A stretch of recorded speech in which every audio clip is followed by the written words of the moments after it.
Cecchettin e la Procura di Venezia chiede l'ergastolo per Filippo Turetta, delitto premeditato e compiuto con crudeltà. Lui in aula con la felpa rossa e il colore antifemminicidi. Per Giulio un parco a Venezia, un minuto di rumore alla Camera dei Deputati, la commozione di Papagino che chiede rispetto per le donne non solo il 25 novembre. Ennesimo grave infortunio sul lavoro, un 29enne trevigiano in serie condizioni dopo essere precipitato da un'impalcatura in un cantiere edile di Sedico nel Bellunese. Tragico investimento sull'altopiano di Asiago, morto un 43enne travolto da un'ambulanza dell'Associazione Nazionale Carabinieri, l'autista del mezzo soccorso è stato indagato. Grave episodio di vandalismo a Padova nella notte, sono comparse scritte offensive contro la polizia davanti alla questura.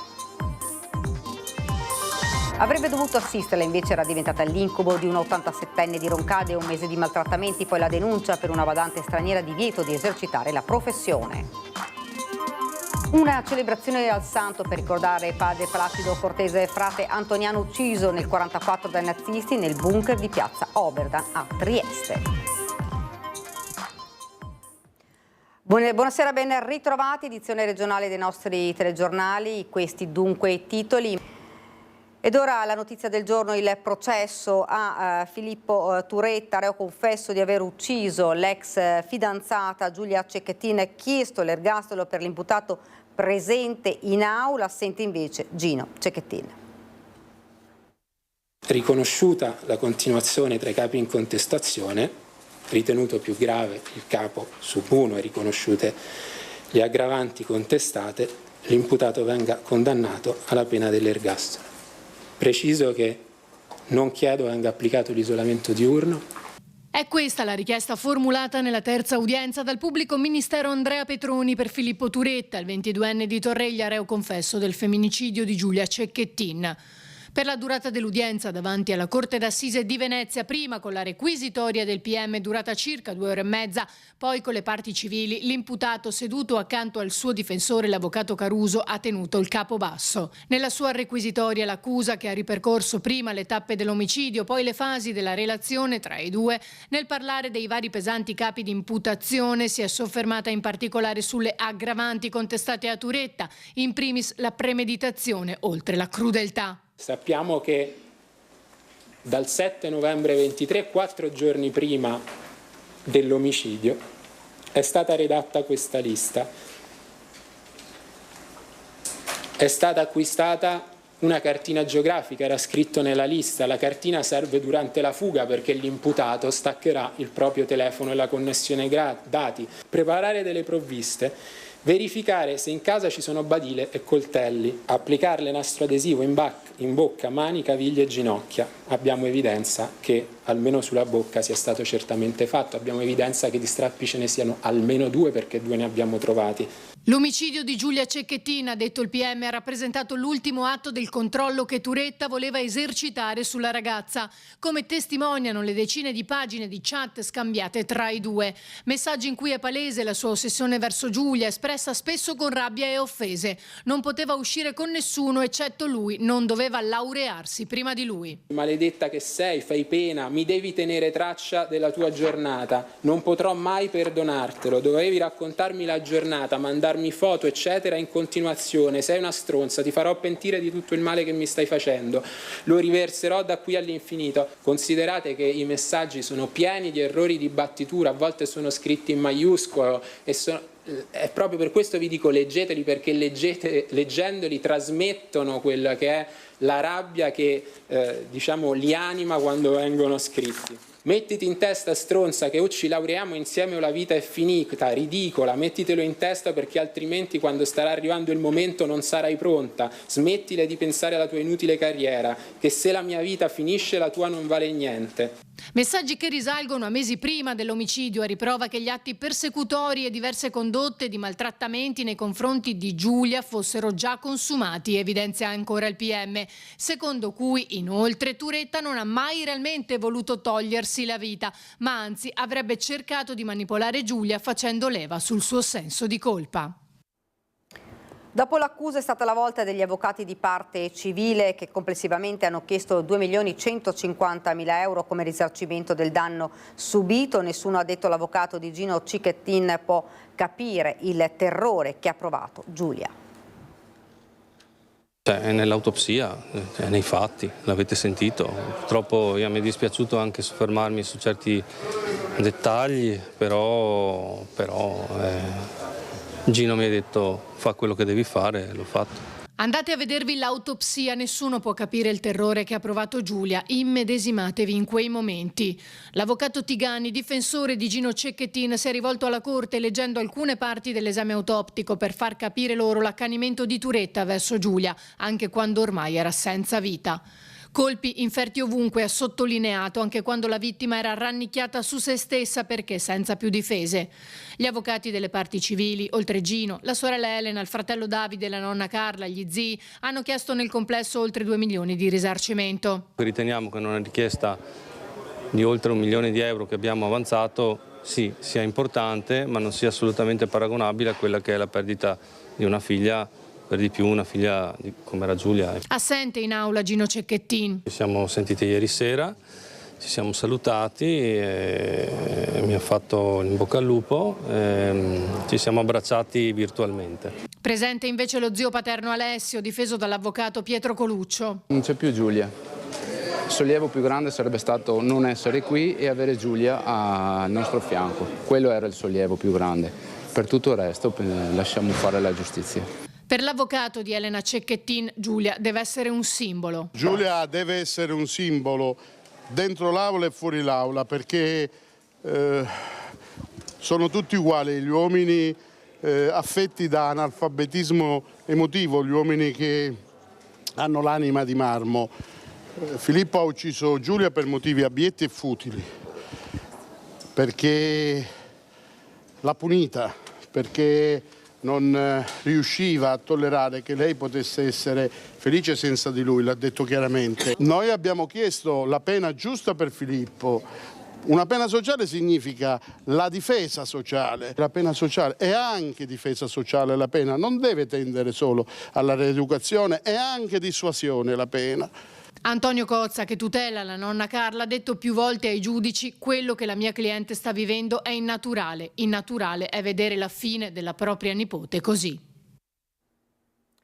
Nell'aula dei gruppi parlamentari della Camera in mattinata il convegno Tante facce ma è sempre violenza, promossa dall'intergruppo Donne, i diritti e le pari opportunità. Presente anche Gino Cecchettin nell'intervento di Laura Boldrini, che ha richiesto per Giulia 1 minuto di rumore che era stato negato agli studenti dello stesso liceo frequentato dalla giovane. La commozione del padre Gino. Sentiamo.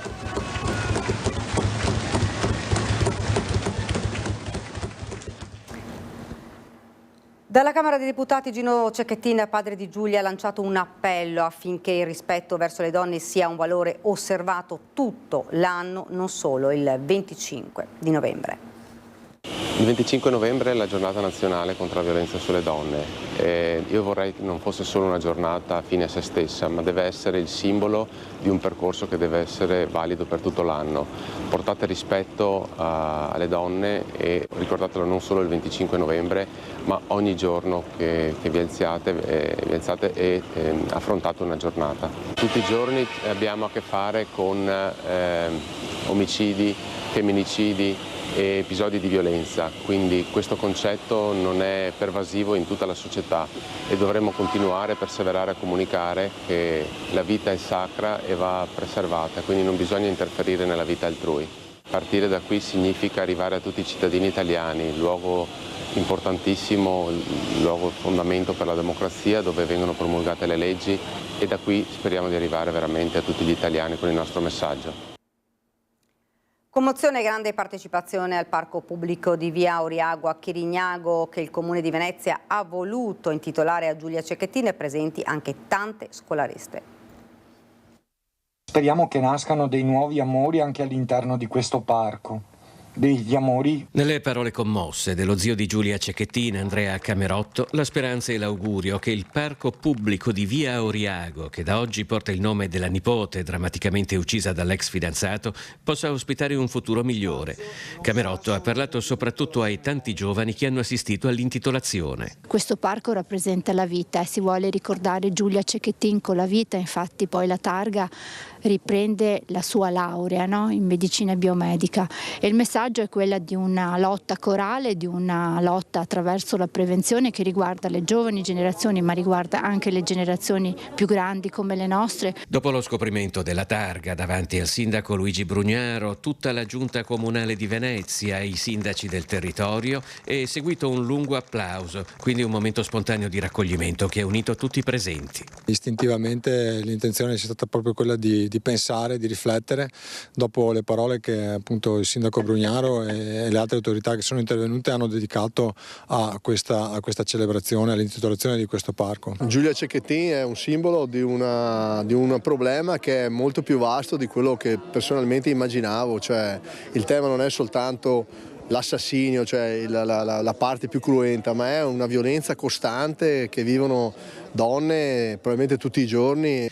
Il centro antiviolenza del comune, che ha sede a Mestre, Sportelli a Venezia e a Lido, ha tagliato il traguardo dei 30 anni di attività ampliando la rete di prevenzione e sensibilizzazione sul problema. Un fenomeno che è palesemente trasversale perché effettivamente riguarda tutte le fasce d'età, mentre gli anni scorsi la fascia d'età principale era quella dei 40-50, devo dire che stanno aumentando i casi anche delle giovanissime ma anche delle anziane.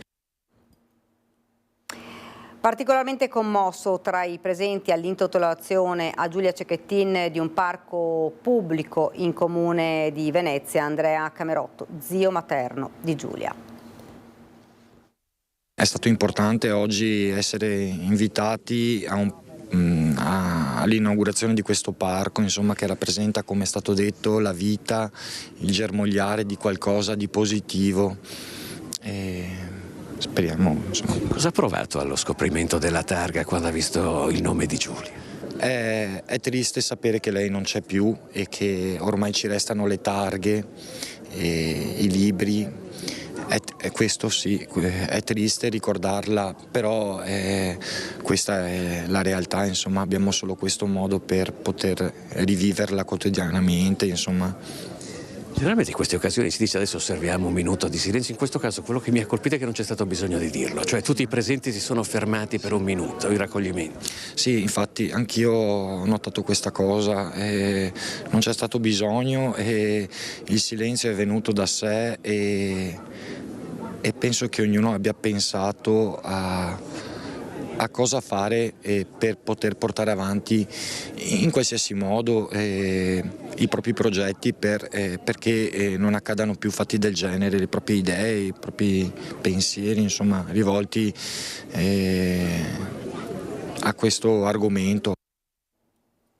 Ed ora andiamo subito a Padova perché per il 9° anno consecutivo, lo vedete dalle immagini, non una di meno, sfila alla Città del Santo contro la violenza di genere, in partenza dal Portello in migliaia alle 16:30 davanti a Palazzo Moroni il minuto di silenzio. Vedete tante le persone con chiavi, con qualsiasi cosa per far rumore, per ricordare ancora una volta Giulia Cecchettin e per ricordare tutte le donne vittime di femminicidi.